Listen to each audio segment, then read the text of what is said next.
Hi everyone, and welcome to another episode of Driving the Wheels Off.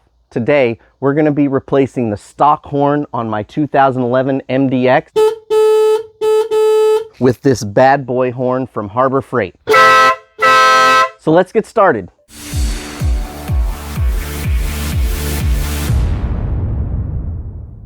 As always, let's start out with the tools we're going to need for this project. Step one will be to remove the front passenger wheel so that we can get to the wheel well. Don't forget your safety devices when jacking up your car. Now that we have the wheel off, we're going to come in here and we're going to take out this cover because the horn should be right behind there. You'll notice that they've got some screws on the outside fender, and then they also have some plastic clips on the inside.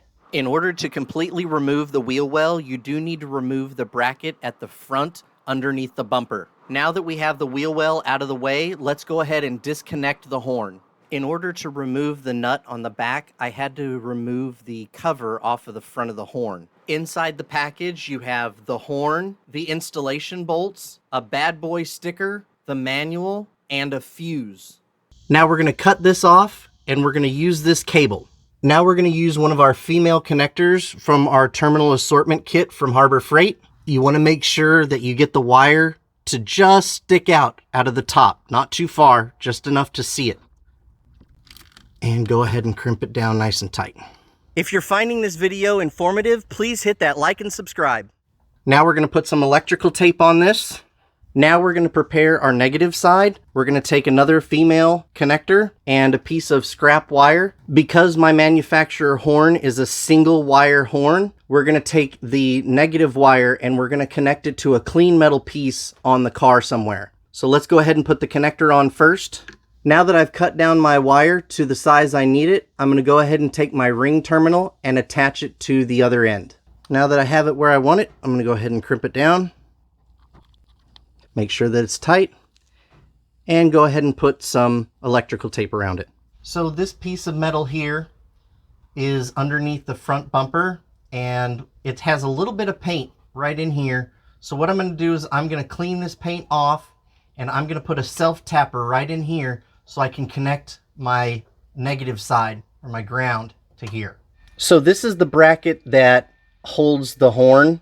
Unfortunately, this hole is not big enough for the new bolt. What I'm going to do is I'm going to take this bolt off here, take off the bracket, drill out the hole, and then reinstall it. This is a 12 millimeter bolt, and just so you know, the nut is welded on the inside.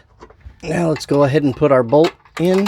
Now you can install this a couple different directions. You can install it from the front here, or you can install it from the top. We're going to try to install this direction so that it sits behind that plastic cover. So what I'm going to do, I'm going to bring this back here, get that past that, pull it forward, and tighten this up. And this nut is a 13 millimeter.